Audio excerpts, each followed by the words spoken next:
नमस्कार दोस्तों, एक बार फिर से आप सभी का स्वागत करते हैं अपने चैनल पर। और आज मैं मौजूद हूँ गोरखपुर शहर विधानसभा सीट के रामगढ़ ताल पे। और मेरे पीछे आप इसको देख रहे हैं, ये नदी है राप्ती नदी, जो कि एक सहायक नदी है घग्गर नदी की। जिस तरह की गोमती और सोन गंगा की सहायक नदियाँ हैं। और यहाँ हम रामगढ़ ताल पर लोगों से जानना चाहेंगे कि इस बार गोरखपुर शहर जो विधानसभा सीट है, यहाँ पर किसका जोर है? प्रेम प्रकाश। संदीप जी। तो सर बताइए कि अभी गोरखपुर शहर सीट से योगी आदित्यनाथ जी चुनाव लड़ रहे हैं, तो कितना असर पड़ेगा? और क्योंकि टिकट जिनका काटा गया है वो 2002 से लगातार काफ़ी लोकप्रिय विधायक हैं, तो कोई फ़र्क पड़ेगा या फिर आपको लगता है कोई भीतरघात नहीं होगा और योगी आदित्यनाथ जी दोबारा से अच्छे से चुनाव जीत जाएंगे? मुझे तो लगता है कि जिनको चाहिए था 2 वर्ष थे लोग 2 बार। आपकी टिप्पणी क्या है? जीतना तो उन्हीं को चाहिए। नहीं, अभी टिकट योगी आदित्यनाथ जी को दे दिया गया है, उनको घर बिठा दिया गया है, तो क्या ये न्याय है या फिर पार्टी को चाहिए कि किसी आसपास की विधानसभा सीट से उनको भी चुनाव लड़ाए, क्योंकि काफ़ी लोकप्रिय चेहरा है? जब योगी जी मंत्री हैं तो उनके हिसाब से तो अग्रवाल जी को यहाँ पे चुनाव लड़ना चाहिए। आज़ाद समाज पार्टी काशीराम से चंद्रशेखर आज़ाद, यानी कि चंद्रशेखर रावण भी बोला जाता है, अब तो रावण उन्होंने हटा लिया नाम से, तो वो भी यहाँ पे इस मुकाबले को रोमांचक बनाने के लिए आ गए हैं। कितना असर पड़ेगा?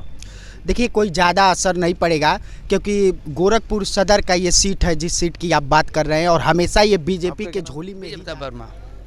आप बताइए कि पहले जैसे कहा गया कि योगी जी को चुनाव लड़ाया जा रहा है, अयोध्या से लड़ाएंगे, फिर कहा गया मथुरा से लड़ाएंगे, लेकिन फिर अंत में अपनी सीट गोरखपुर पे ही सीमित कर दिया। ऐसा आलोचक कह रहे हैं कि उनको वापस घर भेजा गया है। नहीं, क्या ऐसा कुछ है? आपको क्या लग रहा है? नहीं, वापस घर नहीं भेजा गया है, उनको उनके घर से मैंने जिताया गया है। यहाँ से पूरे पूर्वांचल के सीटों पर नज़र रख सकते हैं, पूर्वांचल की सीटों को अच्छी तरह से पकड़ सकते हैं। उसके लिए नहीं, ये मुद्दा ये है कि क्योंकि मुख्यमंत्री थे, चाहते तो कहीं से भी जो कमजोर सीट होती उससे भी जीत सकते थे। यहाँ मजबूत सीट थी। यहाँ पूर्वांचल के अन्य सीटों पर भी तो उनकी नज़र बनी रहेगी। नज़र तो मुख्यमंत्री वो हर जगह ही हाँ, रखेंगे। तो यहाँ से बढ़िया से नज़र रख पाएंगे पूरे पूर्वांचल तो की। आप योगी आदित्यनाथ को वोट देंगे? हाँ, पहले भी उन्हीं को वोट किया। हाँ, पहले तो क्या काम अच्छे लगे आपको योगी आदित्यनाथ जी? उनका काम सब अच्छा लग रहा है। सब तो लगा, लेकिन फिर भी 1-2 काम होता है ना कि हाँ ये टॉप काम थे, बिल्कुल बढ़िया लगा। अब बढ़िया कौन कब सब कम है उनका बढ़िया बात है हमारे देखने में। रोड चाहे कोनो चीज मारा पीटी सब उनके देखने में बहुत बढ़िया बात है उनके तरफ से। अच्छा, सड़कें आपको अच्छी लगी? सड़कें, जो सड़कों का जाल बिछाया गया वो काफ़ी अच्छा है। हाँ। और महंगाई और बेरोजगारी ये मुद्दा है या नहीं है? वो तो है, तो मान के तरफ से ना महंगाई अगर है तो दिहाड़ियों तो महंगाई हो गई है चारों तरफ से। मान के घूंघर दाने के रेट बढ़ा दिए हैं। तो महंगाई, आप रसोई गैस से पहले कितना था, अब कितना हो गया? मान के चलिए पहले तो 700 तक रहा है, अब तो 1000 तक पहुँचा है। और ऐसे पेट्रोल डीजल के दाम? डीजल का दाम भी बहुत बढ़ गया, 65 रहा है, अब तो 90-95 तक पहुँचा है। तो इस पे क्या कहेंगे? यहाँ भी खुश हैं आप काम से? हाँ, वो खुश हैं। महंगाई से खुश हैं? हाँ, हम खुश हैं। बहुत अच्छी। विष्णु कहाँ के रहने वाले हैं? गोरखपुर सदर सीट से इस बार क्या लग रहा है सर? योगी आदित्यनाथ या अखिलेश यादव की पार्टी, कौन जीत योगी आदित्यनाथ नहीं जीतेंगे। वही जीतेंगे? हाँ, क्या काम अच्छे लगे? बहुत काम अच्छा किया। कौन कौन से? अरे अब कानून व्यवस्था और वगैरह पढ़ाई वगैरह सब अच्छा किया उसने। पढ़ाई का कैसे? कानून व्यवस्था हमारे समझ में आया। पढ़ाई की व्यवस्था, जैसे कि कॉलेज जा रहे हैं, पहले सब लड़कियां वगैरह सब डिस्टर्ब करते थे, अब कोई डिस्टर्ब नहीं है। अच्छा, मतलब छेड़खानी की जो हरकतें होती थी, वारदात होती थी, वो सब बंद है? सब बंद है। एंटी रोमियो स्क्वाड काम कर रहा है? हाँ, छिनैती होती थी, सब पैसा लूट वगैरह करते थे, अब इस समय कुछ नहीं है। अच्छा, मतलब गुंडागर्दी खत्म कर दी। आपको ये काम बहुत अच्छा लगा? हाँ, इस बार आएगा तो बीजेपी आएगा। आपके लिए, आप युवा हैं तो बेरोजगारी कोई मुद्दा है?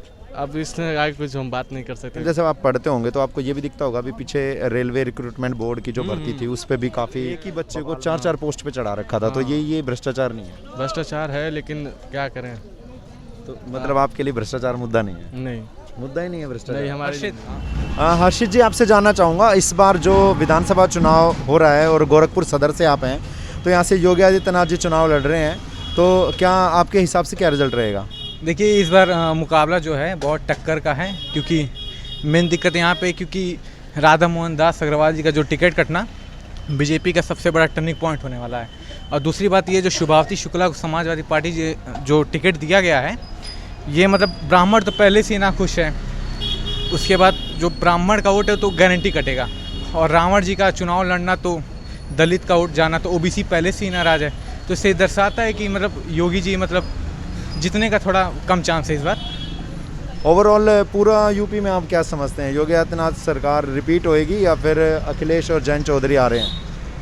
नहीं, रिपीट नहीं होना चाहिए क्योंकि माहौल ख़राब हो गया है। मतलब किस तरह से माहौल ख़राब हो रहा है? भेद बहुत ज़्यादा बढ़ गया, महंगाई, बेरोजगारी। 47 वर्षों में सबसे ज़्यादा जो बेरोजगारी बढ़ी है, महंगाई इतनी ज़्यादा हो गई है। आम जनता जो है तेल 200 रुपये किलो यहाँ पे तेल खरीद रहा है, तो मतलब बहुत दिक्कत हो रहा है यहाँ पे खाने पीने का भी। और स्टूडेंट लाइफ तो पहले से ही यहाँ पे जो बेरोजगार है चरम सीमा पे है, सरकारी नौकरियाँ ख़त्म हो गई हैं। पश्चिमी यूपी में जो एक फैक्टर है किसान फैक्टर, और राकेश टिकैत जी का जो आंदोलन था, तो वो कितना असर डालेगा बीजेपी की सीटों पर वहाँ पर? देखिए, पहली बात तो जो कृषि कानून जो वापस लिए हैं, ये चुनाव के लिए वापस लिए हैं। अगर चुनाव नहीं रहता तो वापस नहीं लिया जाता। किसान बहुत खुश नहीं है, बहुत गुस्से में है, और रिज़ल्ट देखने को मिलेगा इस बार वेस्टर्न यूपी से जयंत चौधरी का और अखिलेश को ही वहाँ पे जीतने का चांस। नाम बताइए सबसे पहले। मेरा नाम रंजीत है। हाँ बताइए रंजीत, आपको क्या लग रहा है इस बार के विधानसभा चुनाव में? इस बार भाजपा का लहर उतना नहीं है, समाजवादी जिस हिसाब से लोग आगे बढ़ रहे हैं, ज़्यादातर चांस है समाजवादी पार्टी के जीतने का यहाँ पे। और मैं एक चीज़ और कहना चाहूँगा कि आप जाति धर्म भेदभाव मंदिर मस्जिद पे वोट ना दीजिएगा, विकास पे दीजिएगा वोट, विकास पे दीजिएगा, रोजगार पे दीजिएगा। जाति पे, धर्म पे, मंदिर पे, मस्जिद पे वोट दे के कोई फ़ायदा नहीं है। जब रोजगार ही नहीं रहेगा तब क्या करेंगे जाति धर्म भेदभाव मंदिर मस्जिद लेके।